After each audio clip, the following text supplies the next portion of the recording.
The thinking is, as you well know from Richard Angle and Ron Allen and all of our people on the ground there, that Egypt is different from other countries in the region, that there is a strong alliance and a cold peace for 30 years or more with Israel, and that the Muslim Brotherhood in Egypt is not the equivalent of some of the Islamic groups that have grown in other countries, most notably, of course, in Iran. Really, Andrea Mitchell?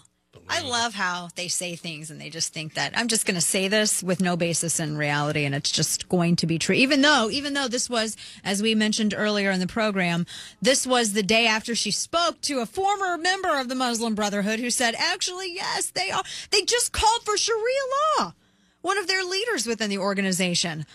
Oh, my goodness. My next guest, great Congressman, Representative Thaddeus McCotter. He's got a fantastic piece up on human events as well. America must stand with her ally, Egypt. And I know he has had a lot of sound bites about this issue. Representative McCotter, hey, thanks for joining me this afternoon. Oh, thanks for having me, Dana. So this, I realize that this administration doesn't have a lot of awesome choices before it.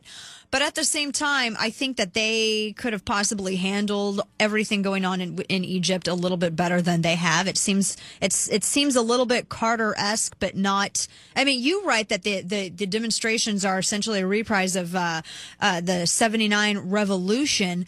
What should be? I mean, if you were advising the president on what steps he should take in this situation, what is the most obvious one to you? Well, the most obvious one was the first one, which was to make sure that our ally knew that we were not simply going to throw Mubarak aside. Right. That we wanted to support them as they made reforms from within with the responsible opposition groups. That was not done. And so what happened, as we've seen now, is the Muslim Brotherhood stands on the verge of being a legitimate party. One of their members, Mr. Sobi Salah, is now a member of the Constitutional Committee appointed by the military. You've seen an autocrat replaced with a military junta. Mm-hmm. And so I think that at the present time, what the president should have done is worked to, as you pointed out, take the constitutional process absent the Muslim Brotherhood. I mean, why, Dana, would you reward them if, as we've heard from people like Andrea Mitchell, they had absolutely nothing to do with the protest? Oh, right. Why would they be rewarded with a spot on the Constitutional Committee, be on the verge of being legitimized, and be talking about starting their own political party, which, as we know, is false? They've always had a political party. It's just been banned. Yeah, they made a nice dog and pony show of filing, what was it, earlier today or yesterday, to make themselves official? And I think that when she talks about the Muslim Brotherhood, she should talk about their affiliate, Hamas. This would be news to them over there about the renunciation of violence.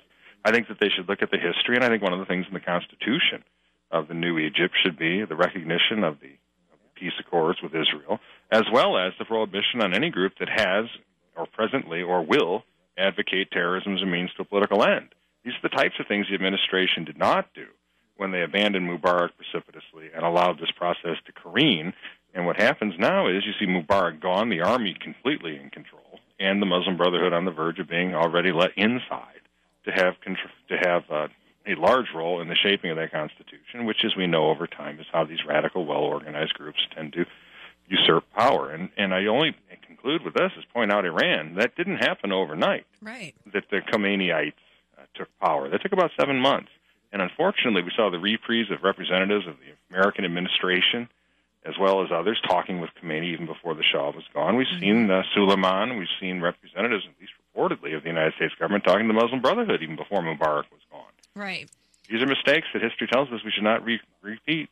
So this is, I mean, there's a huge likelihood that we could see a Muslim Brotherhood type of, and I use this term so loosely because they're considering they're a terrorist group, administration in charge in Egypt relatively soon. And they've talked about not running their own candidate, but El Baradei is their guy. Right. And you've seen him defend them and them promote him. So I think that what the administration didn't do, and I differ with some of the Republican leadership around his place that says it couldn't have been handled any better, is that it very well could have. Right. And when you look at how the dynamics are set, I guess it's time for the Republican Party to start looking at foreign policy again. Thank God for John Bolton.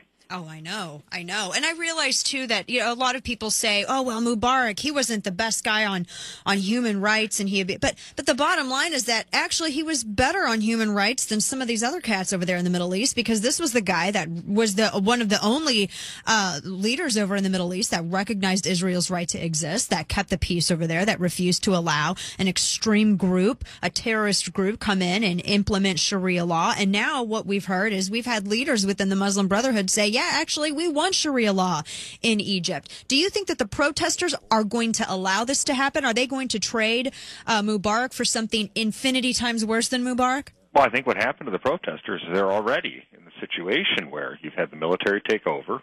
They now have to rely on the military to come up with constitutional changes. You have to hope that the referendum they put forward is fair, which is not something that has always happened over there, in fairness. Right. And then you have to look at them. Remember, again, Khomeini was viewed as a modernizing, liberalizing force by many people in the West. The quotes are out there. Right. And so when you see what happened to the protesters in Iran, the protesters in Egypt are already off on a bad foot when you have the Muslim Brotherhood sitting on that Constitutional Council, and you have the army in charge, and you have the hope of elections, or at least real elections and reforms within 6 months. So they're not in a very good position.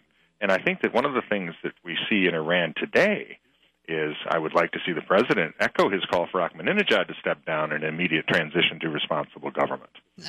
And I know that a lot of people think that, well, how can you support the immediate implosion of the Iranian regime versus the Mubarak government? And I would just simply point out two things, Dana. As you well know from studying history, Edmund Burke could tell the difference between the American and the French revolutions. And I don't think it's hard for us to recognize that in Iran, the enemy already runs the country. Exactly, he does. I want to really quick before we get going here. I want to ask you. You have a book coming out, "Seize Freedom: American Truths and Renewal in a Chaotic Age." Greg Gutfeld, our friend over at Red Eye, has the foreword to that. Tell me, when is this book going to be out? It's available now on seizefreedombook.com. And then it'll be out in stores later. And what I did was I tried to track some of the parallel challenges that this generation faces with what the greatest generation faced and surmounted, how liberty undergirds it all, and how ideology is to be disdained by true conservatives because we're philosophical. Well, fantastic. Well, I look forward to this, and it's seizefreedomnow.com. Is that correct? Seize Freedom Book. It's Seize rather Freedom pedestrian. Book. SeizeFreedomBook.com. Representative Thaddeus McCotter, hey, thanks for joining us this afternoon. Let us pick your brain. I appreciate it.